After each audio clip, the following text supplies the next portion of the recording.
Huntington in korka kuri ng'anyo kaachiel kod kethruok mag mwandu mano neno chieng' tich adek mano mar jumani. To bende nyaka sani bende rawere bende pod yoramo, moko kuomgi waramo ni wan pod wabobedo kwadhi e ng'anyo nyaka chieng' sirikal winj dwaro marwa. Kata kamano kwachako gi mano timore chieng' tich adek ni, nen ng'anyo kose nen rapar kose nen kuo?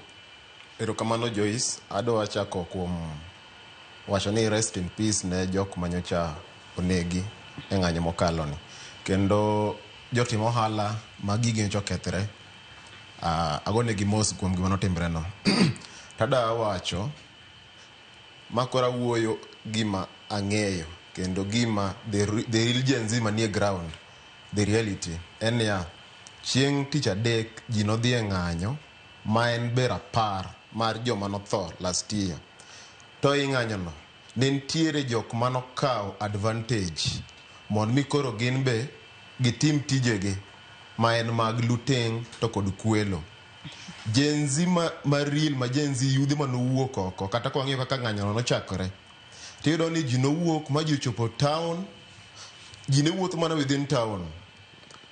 Yudhe ne wacho ni gidwaro justice for Ojwang manonegi to kod yudhe manonegi 2024.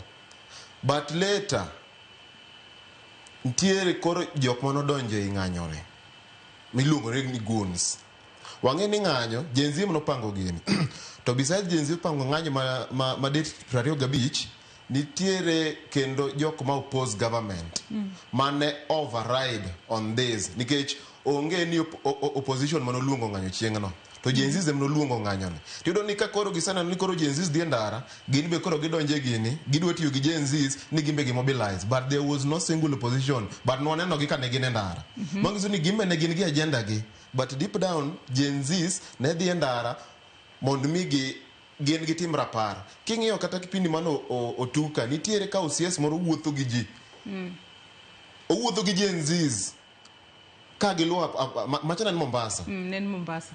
Mane OCS wuotho gi Gen Z no.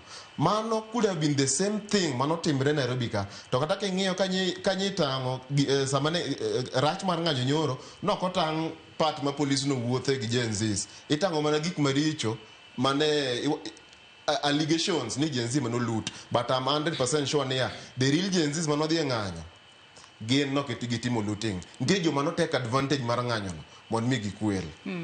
Matinde ni ng'anyo mano mar chieng' tich adek mano mar jumani bende Gen Z no achieve gima gidwaro achieve adiera?